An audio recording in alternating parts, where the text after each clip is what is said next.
Welcome everyone to this digital summit organized by the Global Landscapes Forum. These digital summits are our version of webinars and online meetings, and their purpose is to keep the GLF community alive and close, beyond the physical events we have going on throughout the year. My name is Salina Abraham. I'm the youth coordinator here at the GLF, and I will be co-moderating, as well as taking your questions in the chat box. So to the audience, please keep your video and audio muted. The chat box is our space to send in feedback, questions, insights. So send them along at all times. We're going to have a pretty interactive and honest discussion on varied experiences in conservation. And we'll be taking your questions throughout the hour, so send them in as they pop into your head. So first things first, happy World Wildlife Day. I'm thankful to be celebrating it today with all of you in an effort to build community and conversation. And I actually saw earlier today that the UN Secretary General asked people today to do two things. One was to raise awareness, and the second is to take personal action. But I'd like to add one more to the list, and that's to learn and educate. Because as much as action is necessary, action needs to be informed and promotion grounded in a solid foundation of knowledge and science. And that's why here at the GLF, we are a science-led multi-stakeholder platform. And it's also why we've partnered with the Youth for Wildlife Conservation to bring this summit to life. We have some pretty experienced young conservation leaders here today and speakers. You see them all on video, as well as my lovely co-moderator, Josephine Crouch. Josephine is a wildlife conservationist with a background in zoology. She's experienced in mapping trade routes of endangered species caught in illegal wildlife trade and many other things that you can see on the site. And it makes her the perfect person to kick off this conversation. I will be co-moderating, jumping in as the non-wildlife person with questions, just like the audience, and steering the conversation towards youth engagement towards the end. But Josephine, can you take us away? Great. So yeah, hi everyone. My name is Josephine Crouch. I am a co-director of Youth for Wildlife Conservation, which is a fairly new organisation which aims to bridge the gap between existing and future policymakers and grassroots conservationists and engage young people and empower young people within the larger international discussion so that they can effectively contribute to policy and management of wildlife, and that translates to on the ground effective conservation efforts. And essentially we are just a network of these young change makers. So some of these people here today are all part of that network. So today we'll just start off by discussing, introducing the speakers and kick off the discussion, which is why people should care about big cat conservation. So Kelly, I'm sure you want to chime in and introduce yourself. Sure. My name is Kelly Donathan, and I'm currently an independent consultant for wildlife conservation NGOs and animal welfare groups. My experience with big cats has been primarily with the captive crisis situation in the U.S. and wildlife trade throughout the world. So here in the U.S., we have a situation where there are thousands of big cats being kept in private ownership outside of accredited institutions. And what I did for many years was work with the International Fund for Animal Welfare to collaborate with Sanctuaries and rescue and relocate many of these animals out of private ownership. I mean, we saw things from, tigers in a child's church camp to broken down junkyards and all kinds of really, truly inappropriate situations to have these animals in and get them somewhere that they could have the proper care that they need. And the reason why this is still more than just a public safety or animal welfare issue and is truly a conservation concern is because much of what we see being done with big cats in captivity is being done in the name of conservation. And so I find big cats to be such an incredible symbol for what we need to decide what conservation really means, and is it just having more of an animal regardless if it's in the wild or if it's in captivity. And so I think for especially young people, but just everybody, I mean, I think as scientists, we know big cat conservation is important because they're apex predators and they're crucial to healthy ecosystems. But big cats are a bit unique in the sense that people actually do really love them. There is such an affinity that we find all across the world for all different kinds of cultures and traditions. and yet we have found a way to kind of love them to death. And so I think that they really represent how we define conservation and what it means to protect an animal and do that without causing them more harm. That's great. Yeah, super necessary. Okay, Mingyu, did you want to introduce yourself? Hi everyone, my name is Liu Mingyu. I'm from China and currently a PhD student at Peking University. I went to Johannesburg and attend the Youth Forum for People and Wildlife in 2016, and since have participated in the creation of Youth for Wildlife Conservation.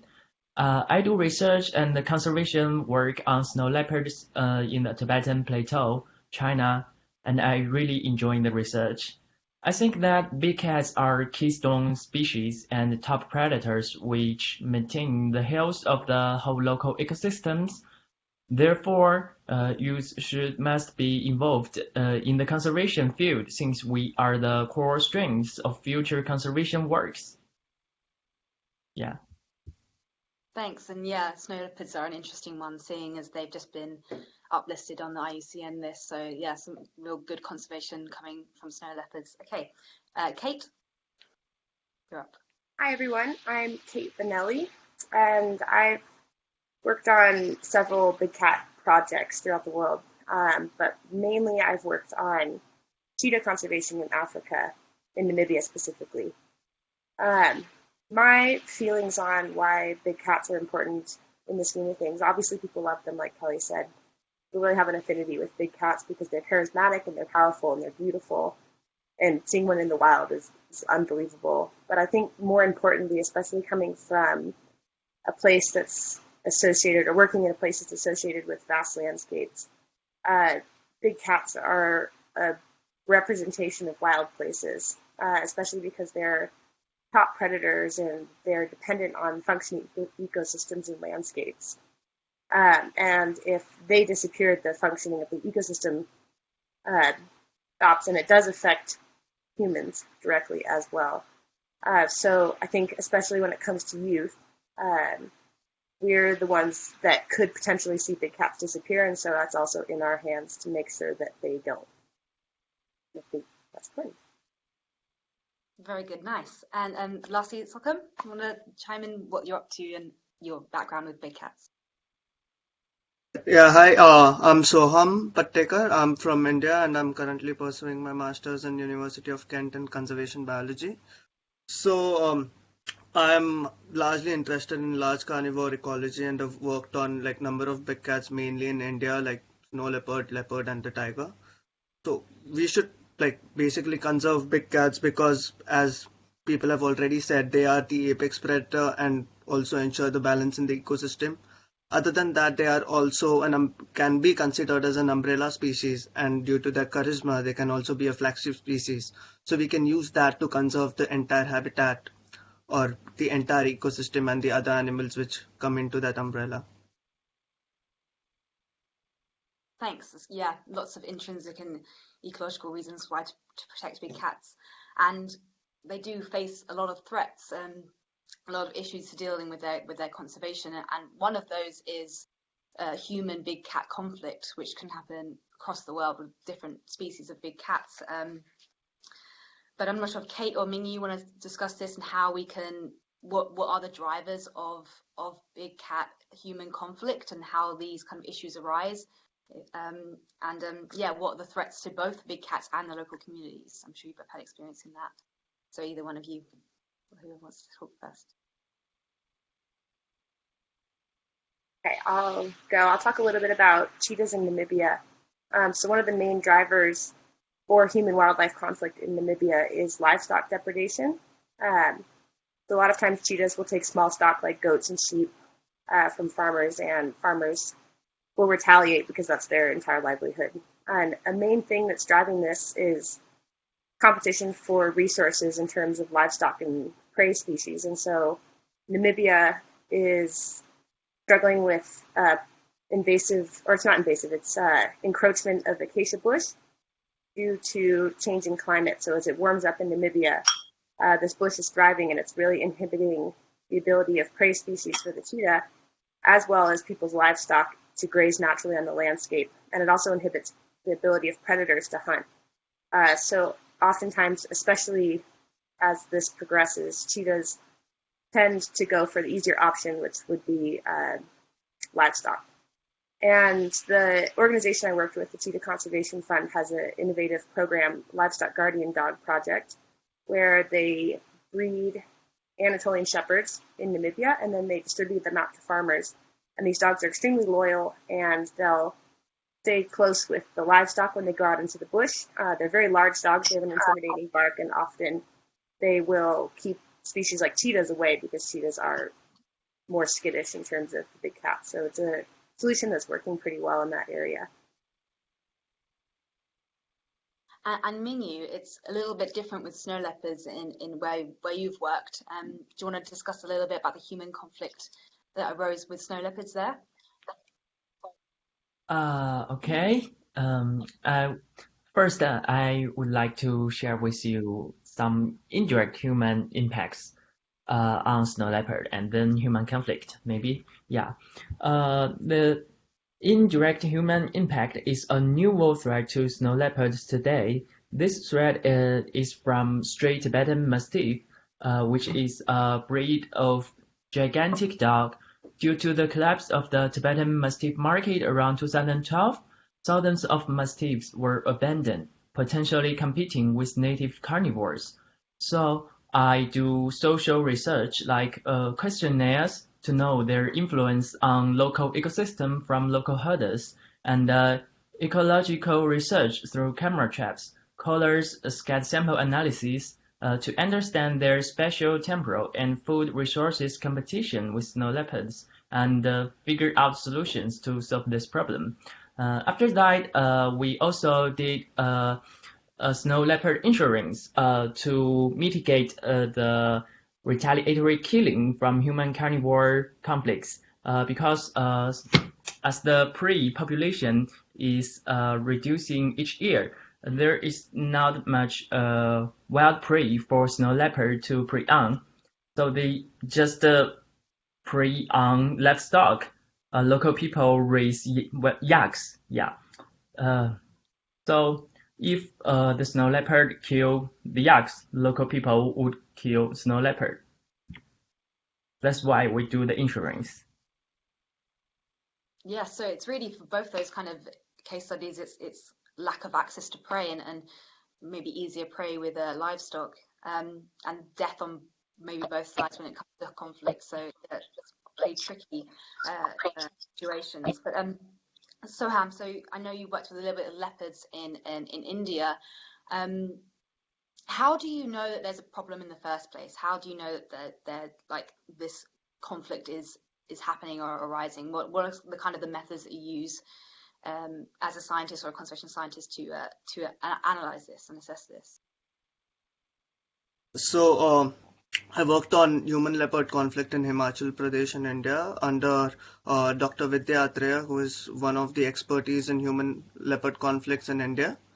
So at first we need to identify the presence of leopard in the area, and leopards are very adaptable big cats, so they also have a variety of prey base that they can eat, and in human dominated landscapes they usually eat small cattle, sheep, or like even dogs. So to identify the presence of leopard, we used a non-invasive way of collecting leopard scat. And then after collection of those cats, we sent them to the laboratory in Wildlife Institute of India, where it was analyzed for its DNA. And thus you could differentiate between leopard or any other carnivore in that area, like especially dogs, because as my colleague said here, dogs can compete with other larger carnivores in the area. And then finally, after the DNA analysis, we wash the cats, clean them to do sort of a dietary analysis to see what is the prey they are eating. And finally, to identify the conflict, whenever we walked these transects collecting cats, we came across, since it was a human-dominated landscape, we came across a lot of villages which passed through the transect. And then we did sort of a survey in the village, asking them about what is their stand on presence of leopard in the area, and has there like been a leopard killing cattle incident, or worst case scenario human. So that's how we went about with identifying the problem and identifying the presence of leopard in the area. Excellent. So yeah, a conservation scientist will often end up just looking through scat a lot, as both of you have said, and that's an interesting part of a conservation scientist's job, and how it translates. But so these problems are pretty bad with retaliatory killings of big cats and over the world, and also with the threats to human life. But there have got to be some solutions to this, because that's what conservation is all about.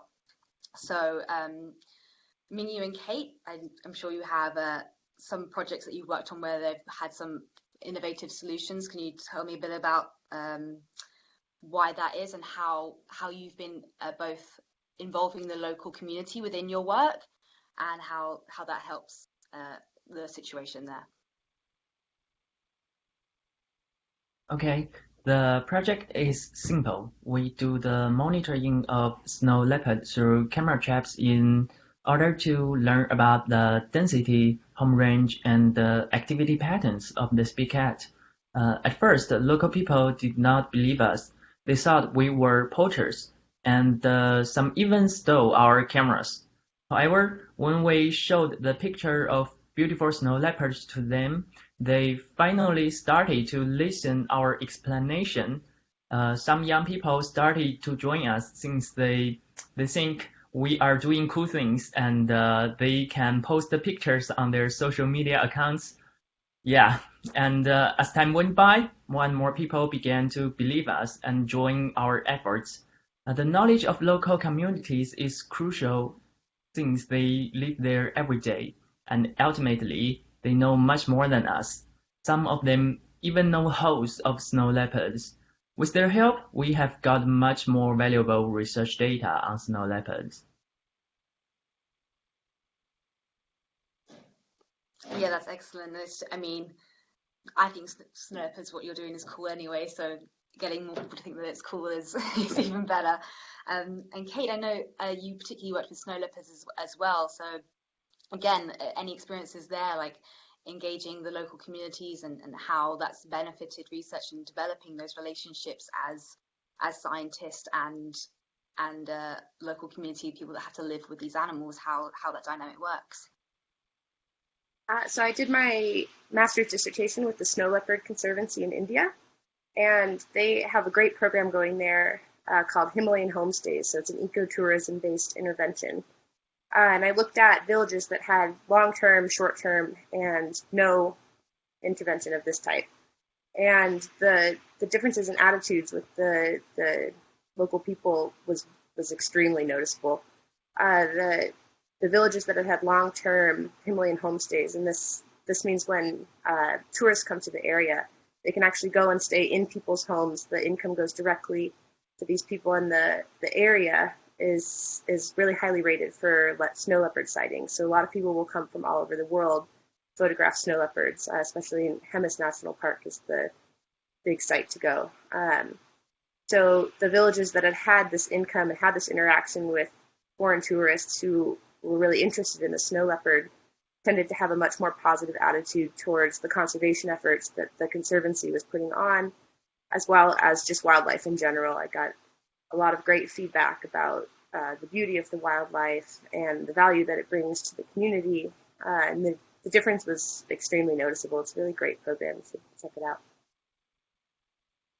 Yeah, that's excellent. The changing of attitudes from like more negative to positive ones is just what we've got to do all over the world. And actually, you brought up a really good point there about why snow leopard, or not just snow leopard, but big cat conservation is important, and why people should protect these animals. And it's not just in the intrinsic value or the ecosystem value that we mentioned before, but there's also an economic value for local people within ecotourism, or whatever your stance is on trophy hunting. We probably won't go into that now, but like there is economic drivers to protect these animals and to manage them well, manage populations. That is definitely another incentive. It might not always be the conservation scientists or the animal lovers' first incentives, but it's interesting how you react with local people and see things from their point of view. So yeah, that is another really good point.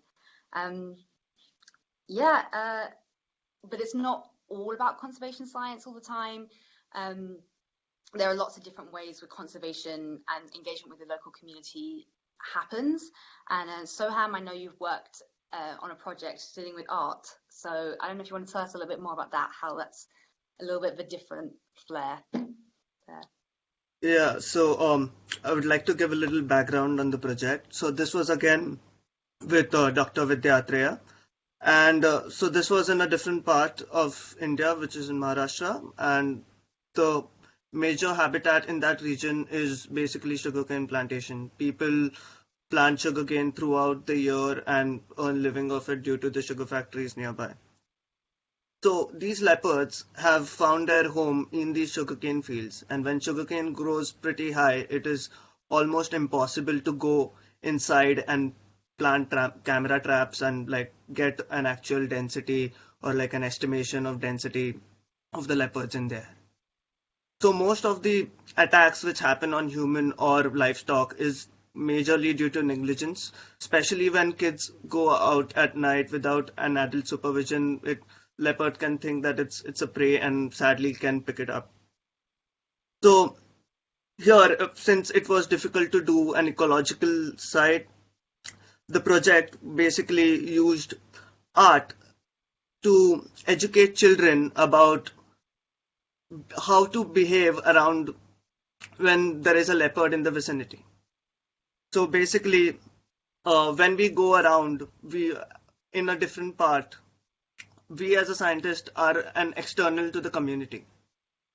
So it is much easier if the person who has lived in that community gives out that information. People will take it more seriously than an outsider coming and telling them what to do.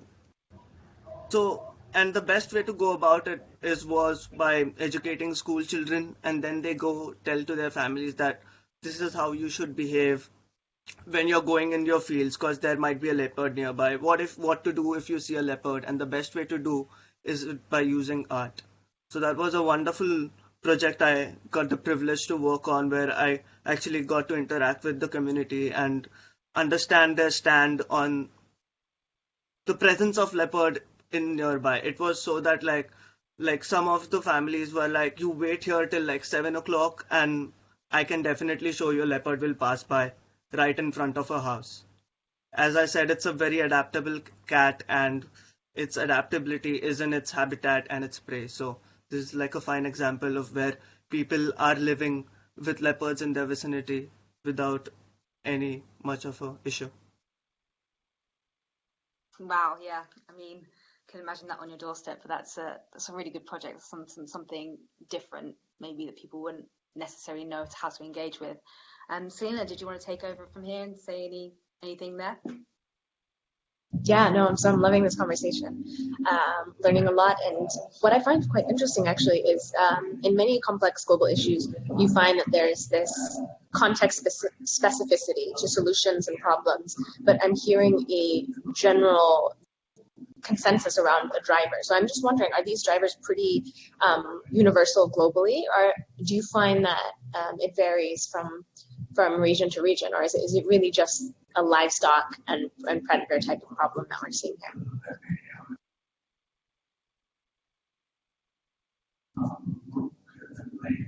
Does anyone want to jump in with the answer there?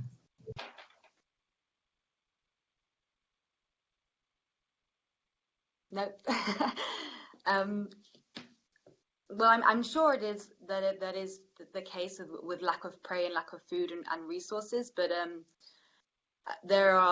I'm sure there's case studies of a number of other different factors of why human wildlife conflict arises, in terms of just well, big cats are migratory species, so they have to travel over certain areas, and just from one season to the other, where there will be is going to be different, and all those different kind of nuances within cases. So I think Yeah, the drivers are probably similar, but like they're going to be within different big cats in different cities. They have to be dealt with differently, especially. Yeah. But I don't know. I feel like poor Kelly. Sorry, we haven't really discussed anything with you there. So let's move on to more of the other side of it, because there are other threats to big cats. There's not just human wildlife conflict, but in particular with trade and trafficking of endangered species, and local community engagement and education and other things can help with these issues and help reduce these threats to big cats. But sometimes you need more of a legislative or law enforcement international discussion to really tackle some of these issues. And the framework for that those discussions kind of come under is Sightings, which is the Convention on International Trade in Endangered Species. And the conservationists that work with them and the policymakers that work there, like, really do some good work with trying to combat these issues and trafficking of big cats. And one big cat, which is quite controversial in a lot of consumer markets and has been in the news a lot lately, and you probably people know about it, is the iconic like big tiger. People might not know quite how extensively and like how pretty much every single part of the tiger is used in to be illegally traded or in derivatives and products. The skin, its claws, its teeth, bones and meat. It's all used, and it can be quite an issue. And like Kelly, I know you've worked with captive populations in the US and also witnessed some stuff in Asia with tiger trade, and I can only imagine what you've seen. So I don't know if you want to just give us your thoughts on what you've experienced and how policy can kind of change this and the more recent policy and what's been going on. Yeah, sure. So like you said, I mean, if specifically about the tiger, the tiger trade continues to be one of the biggest threats to tiger populations. And we've seen, and I think we'll continue to see with a lot of species, this idea of combating or basically supporting trade by having captive sources for the parts or for the live animals themselves. And so, throughout Asia, we've seen an increase in tiger farming, which might not always be explicitly a tiger farm that is meant to produce parts and products from tigers, but they might be done under, the disguise of a zoo or a rescue center or some other sort of captive situation. And so there are now thousands of captive tigers throughout Asia that are basically being kept in hopes of, at some point, a legal trade that will be allowed to do either domestically or even internationally at some point. And the argument is that if we farm these animals and we breed them in captivity, it actually will lessen the impact or the pressure on wild populations. And unfortunately, there's very little support for that. We've seen, and I, the last 2 years was living in Vietnam working on bear bile farming, which we know has only increased the demand for bear bile. And so this is sort of, it's an important thing, I think, especially for younger conservationists to recognize when we're trying to be very innovative in the ways that we're trying to conserve species, but to always be very considerate of what's going to happen when we try to do certain conservation efforts that's not taken into account some of the unintended consequences, like increasing demand. We have also seen that there's been a preference from captive source products to wild products. So we've actually made the wild products even more valuable by offering another option. So one of the things and why this ties back to the U.S. is, we also, like I mentioned before, have thousands of big cats, especially tigers, in captive ownership here. And a lot of that is being done for cub petting, which is sort of these experiences you can have to come pet a young tiger. And that's said to actually be conservation. It's promoting, the trying to get people to connect with wildlife. And I think we need to be really careful about how we say We want people to connect and with wild animals and wild places, and how that really translates to conservation. So while CITES and the legislative side of things is really important, I think also really considering what sort of mechanisms we try to put into place to lessen the threat of wildlife trade, and then how our messaging is put across, and what is really going to be something that translates to conservation of the animals in the wild, and what is really a disconnect from that. Yeah, thank you. I just quickly want to remind everybody that who's listening that you can ask questions at any time using the chat box. But Kelly, that was interesting. So this kind of innovative captive breeding issues that were meant to be perhaps marketed as reducing trade has actually increased trafficking of wildlife, wild tigers and big cats.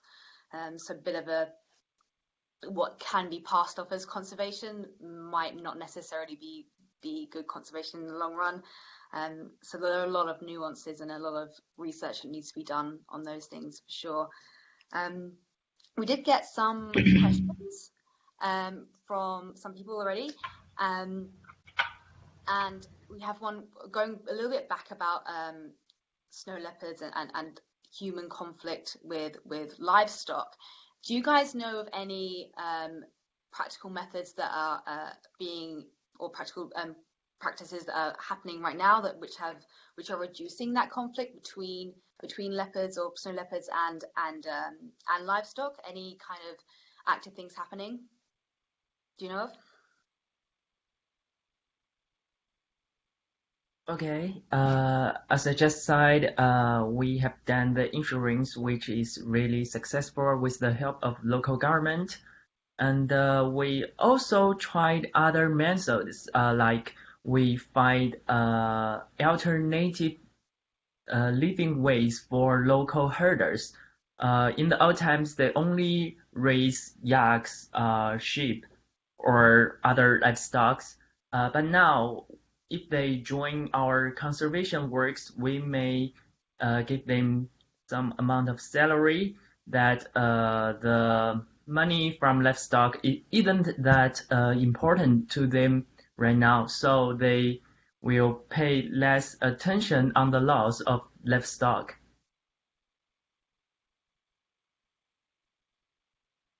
Okay, yeah, that's great. And I'm just sorry, it came to me. There was another case that was in I think it was in Kenya, but I might be mistaken, so don't quote that, about conflict with lions and how they were using, I think it was cayenne pepper to reduce like I don't know, something about cayenne pepper, like lions don't like it, but I know that was just an interesting one that I found. I'm sure you can probably Google it and find it. But yeah, that's so these weird innovative methods they have. Kate, did you have anything to add, or was not really on that? In terms of just livestock management infrastructure too, and I noticed this in India as well as in Namibia, just the way that the livestock is managed. If it's giving birth out in the bush, obviously that's going to be an attractant for predators. But if you corral your livestock and you have a herder with the livestock, it makes a huge difference in terms of livestock depredation. And so a simple thing, just like bringing it in at night, putting it in a fenced area, can make a huge difference. And I know there's a lot of NGOs working especially with snow leopard conservation that are going in and actually building snow leopard proof corrals, which requires a lot of rocks and chicken wire. But they got some positive feedback from the villagers as well. That was interesting. Yeah, I like that. It doesn't have to always be super complicated. Conservation is often working with limited budgets and limited time. So the simplest and most effective ways are often just have a herd or use what's around you to like be innovative and creative and in terms of tackling these problems. I like that. That question was from Will Hayes. So thank you, Will. Soham, you have a question as well, and it was what kind of like art did the students in India do? What did they learn about? How did they draw it? Did they draw a leopard? Did they draw a leopard adaptation? What specifically was the art that they were doing? Okay, so sort of need to specify that the kids were not doing the art because um, if you go on and like you have when you're dealing with small children, when you go on giving them a lecture, they are not going to pay attention to what you are saying after a while, no matter how important it is. But instead, if you show them a picture, they would grasp it much more easily, and can show those placards around in the village, and then other people who are not literate can also grasp them pretty easily. So we had there were placards which were like cartoons designed specially for this project, which were given to the kids and like informed them about like what is happening and how do you protect yourself, that like when you're going in the farm to um, turn your motor on for irrigation facilities, always carry like a stick with you, always carry two torches, always be like in groups when you go there, play music when you go there, so that if there is a leopard in the vicinity it will go away, as it is also a very cryptic animal. So this was like a way to like effectively pass on information rather than giving out lectures which might get boring for kids. Yeah, maybe. That's good. I like that. Different, especially with the illiteracy rate and more of the communication barriers there between researchers or practitioners and local communities. Like art is definitely more of a universal language. That's fantastic. That question was from Stephanie, so thank you, Stephanie. I don't know if we want to move on to the role of young people in conservation now, and how it is starting your career and learning about these things and getting involved in wildlife conservation, because it's not easy. It's not an easy thing to do at all, and especially when there's a lot of barriers to young people getting into these careers. Historically, there really hasn't been a lot of a traditional path for young people to get involved, or even within policy or high level discussions. There's not been much engagement from either side. And now we have like half of the world's population is under 30, so it's like quite a large chunk of the population, and that we really do have the power to like change the world now, like together, with what we do in our actions and how we communicate. And a lot of young people are already making such a difference in the world of wildlife conservation, and their voices are perhaps not being heard in the international policy scene, or their ideas are not being communicated effectively. So really, to ensure like they are well informed and empowered to learn about wildlife conservation, contribute to policy, and envision and practical methods in conservation, and not just make it a one-time thing or an early career thing, but like a lifelong sustainable career in wildlife conservation. It can be really difficult, and it can a lot youth face a lot of barriers doing this. But I suppose that's where Youth for Wildlife comes in a little bit, is that there is some actions that youth are doing across the world to help this out, and Youth for Wildlife Conservation in particular have been working on empowering youth and engaging them in Sightings, which is underneath side of the framework that is Sightings, dealing with trade and trafficking issues in particular, and lots of wildlife conservation issues. And we have a new youth resolution that was passed under Sightings, which is a resolution 17.5, where we called upon parties and like different countries and the governments and organizations to work with young people and to recognize that these young people will be the future policy makers, the future change makers, and that they have come into this in a different generation where they have different skills and different things that they can bring, different methods of how they're working, and can contribute a little bit differently to wildlife conservation. And we do really encourage parties to work with us on that, and it's been pretty good so far. I've done we're only a year old Youth for Wildlife Conservation, but it's already going pretty well. But I talk about that all the time. Mingyu, I know yesterday you were actually at the United Nations at celebrating World Wildlife Day in New York, And this is something you went as a representative of Youth for Wildlife Conservation. Last year, the CITES UN World Wildlife Day was actually listen to the young voices, which is pretty amazing. And we did, like, a lot of young people get involved in that, but it's something that we want to sustain. So Mingy, please, like, how was yesterday? How was attending the high-level summit and meeting all these policymakers yesterday and governments? Okay, yeah, yesterday's event was incredible. Lots of inspiring people came sharing their wisdom on conservation. I felt a lot of pressure actually sitting beside so many important people. Yeah, so nervous and excited.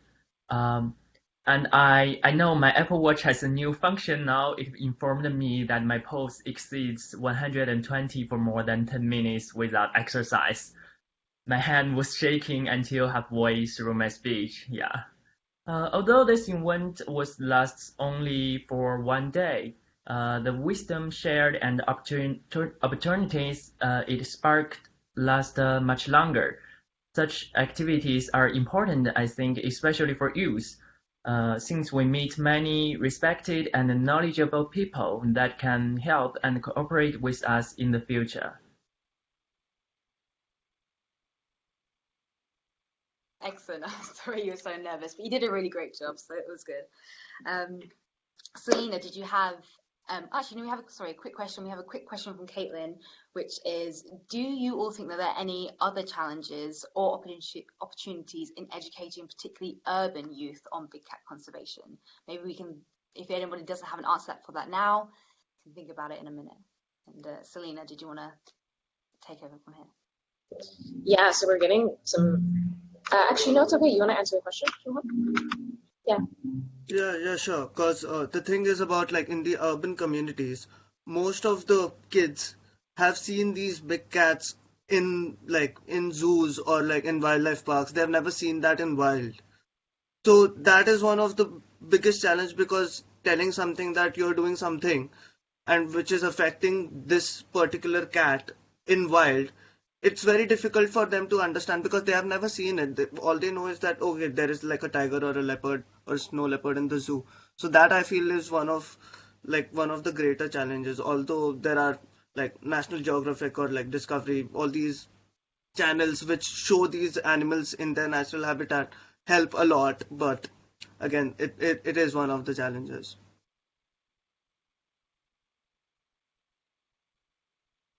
Getting some pretty great comments in the chat box and insight from others who've worked in the field for quite some time. One that I thought was really interesting is relating children to the animals as well.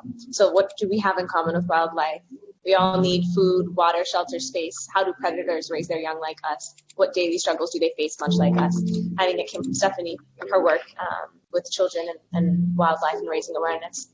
And I think that oftentimes, like, if you look at the importance of World Wildlife Day, it's about increasing awareness to the issue, engaging more individuals to this cause, and it appears that the root of this cause is also maybe a lack of awareness or attitudes. And so on both sides, it requires a lot of educating, kind of unique ways to tap into people and gear them either into action or at least increased knowledge. So I see a lot of the time when we talk about kind of powerful movements, we talk about young people. We talk about education as a source. So I wanted to ask some questions to you guys and to the audience. These will be raising hand questions. So to those on video, raise your hand. To those in the chat, you can just send a little number 1, and that can be your contribution. So how many of you knew that cat conservation was your passion when you were 15 years old or younger? 3, 4 on video, and 1 strongly shaking his head no. And it appears to have 1 in the chat as of now. As a counter to that, how many of you developed your passion in college or after high school? No? All right, 1. Someone's shaking their hand too. So more people, which is great. And I think that's what we see oftentimes. And then how many of you tried a different field before going into conservation? 1. Okay.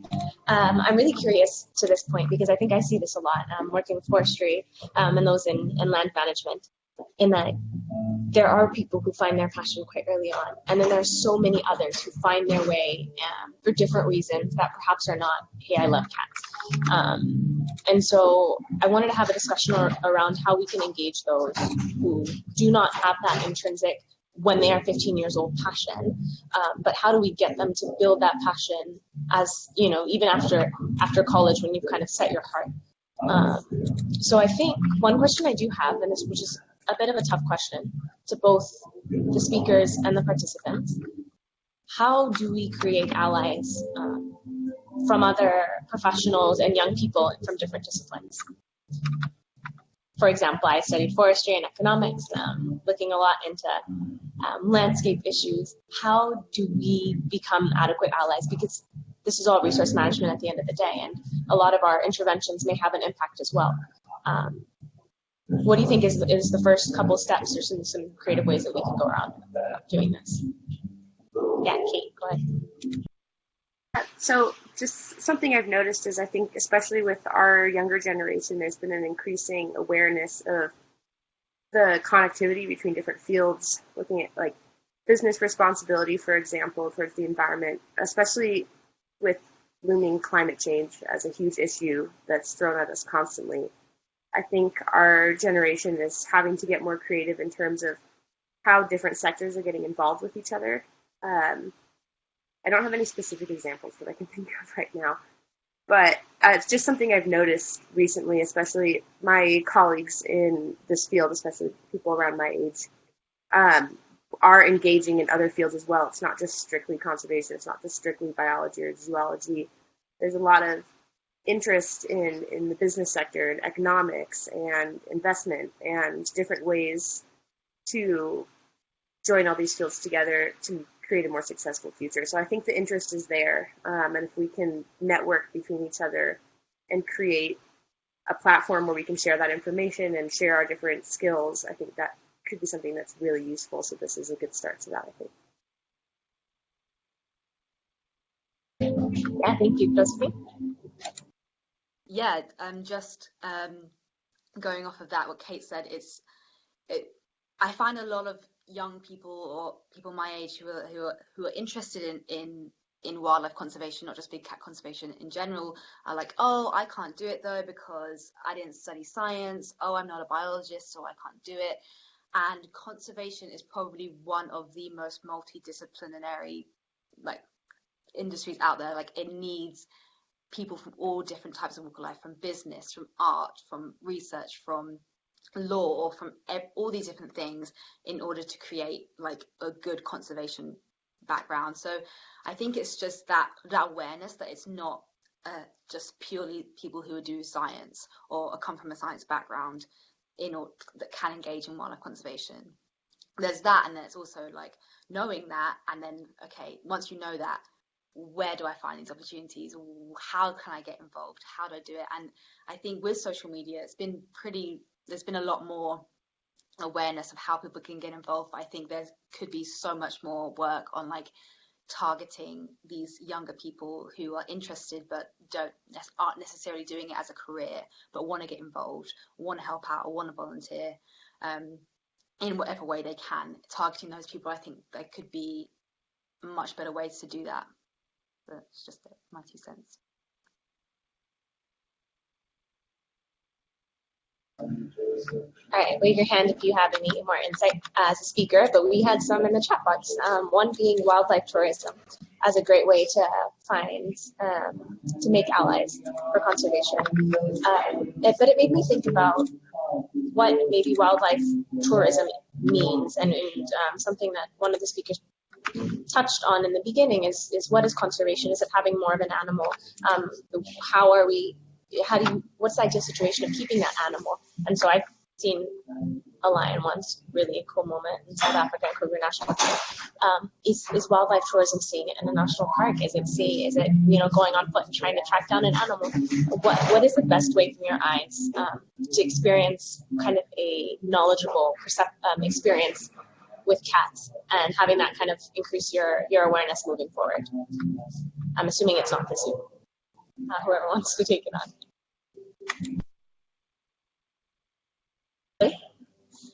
on. Sure, yeah. So I think it's really, especially this day and age, I mean, especially a lot of young people, I mean, we travel all the time. I mean, lots of people are very lucky to be able to go to many different places.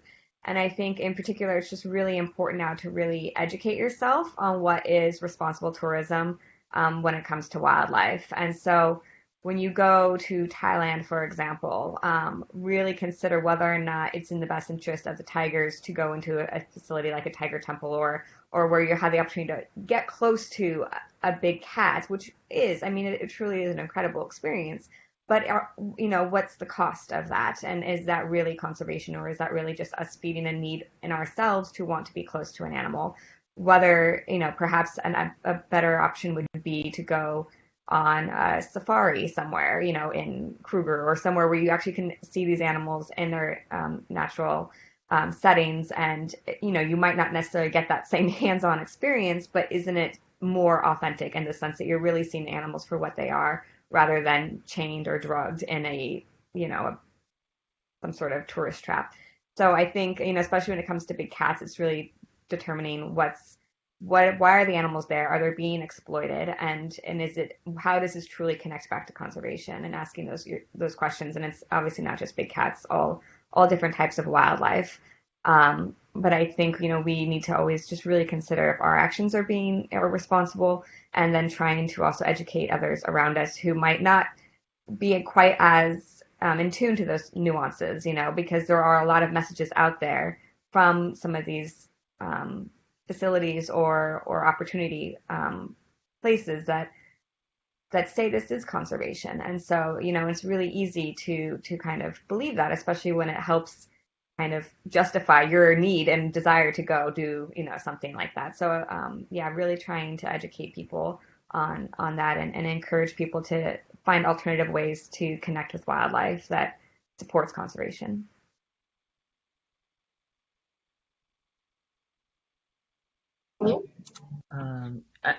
I think the barriers to entry conservation is really low. It depends on your aim on finding ways to join conservation. If you are interested by conservation field works, I suggest doing an online research and finding organizations whose mission aligns with your interests, and then contacting them directly. And if you want to do scientific research, it's better to contact lab managers, professors, or even graduate students. Believe me, we always need lots of volunteers, both for research and conservation fieldwork. Yeah, and if you are living close to protected area, you are really lucky. For example, we always need local volunteers who are experts on local ecosystems. So we help local school to start conservation classes and ask students interested in conservation to join us.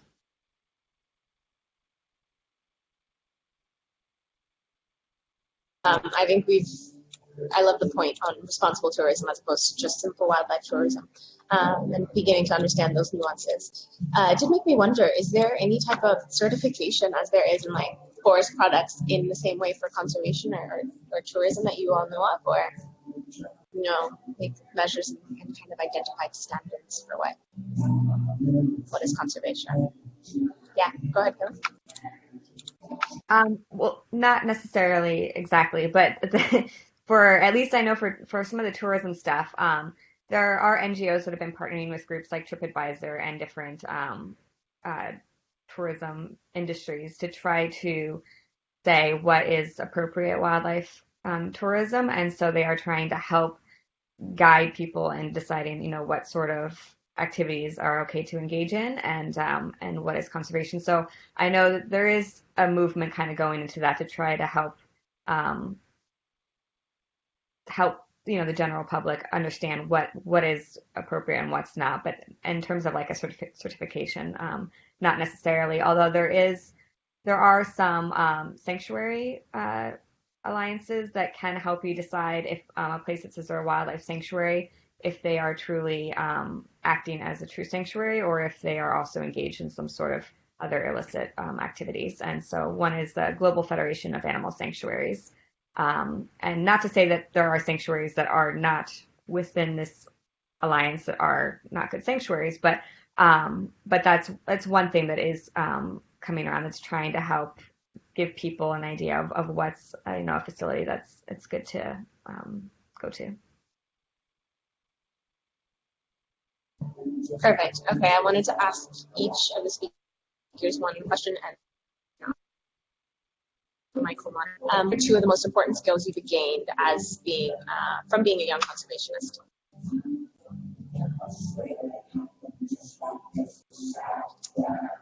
Kate, you look like you have an answer. Yeah, I'll go.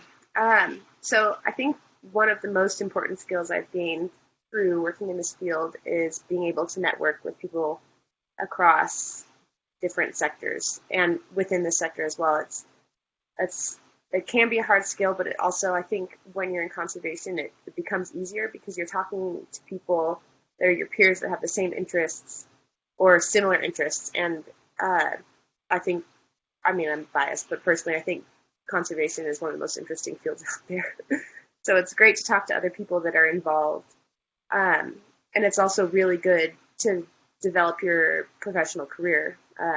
Networking is one of the biggest reasons I've gotten all of my jobs that I've had. So that's a major skill. That's the one that jumps out at me the most, I think.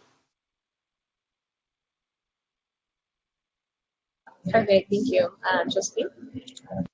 No, I was going to agree. Just networking, it's hard. It's not the easiest thing to do in the world. It comes naturally to some people and not so much to others. So having a strong network and a mentor can really, really boost your career and where you go in within your career and your stance on different policies and things. So yeah, I do think having a mentor and that network is pretty invaluable.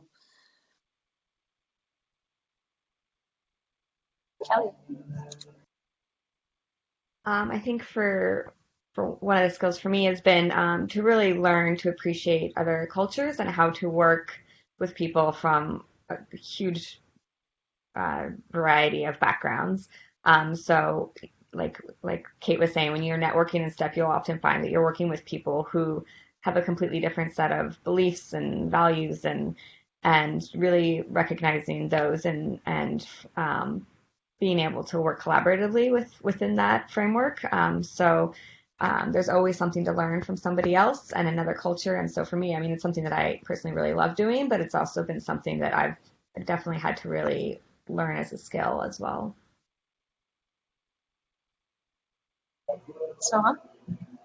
So I started off as I wanted to be an ecologist, but along the way, I realized that natural sciences are just as important as social sciences or vice versa. So both have an equal weightage in today's world when you want to conserve something, because without taking people into account, you can't really go ahead with anything. So that was one of the important skills of having a multidisciplinary approach, which I obtained through my career. Yeah, and lastly, Mingyu? Yeah, I agree with networking and I think also cooperation. We know that individual capacities are limited. For long-lasting, sustainable, positive impacts, we need the collective power of a wider network. And if we communicate with other people, we can learn from others' more advanced experience and put our resources together, which saves us money and energy. Thank you so much for all your responses. I love that it's resonating with a lot of what we do at the Global Landscapes Forum, which is bringing people from different sectors together, and particularly our Youth and Landscapes Initiative, which is a coalition of youth organizations from different fields, so forestry, agriculture, agroecology, and now wildlife, who are all working and I think can benefit from having a global community together. So thank you everyone for joining in. Thank you to our speakers. We are coming to our hour mark, and I would like to offer Josephine the opportunity to share a little bit more about how youth in wildlife conservation can get involved with your movement. management. Yeah, absolutely.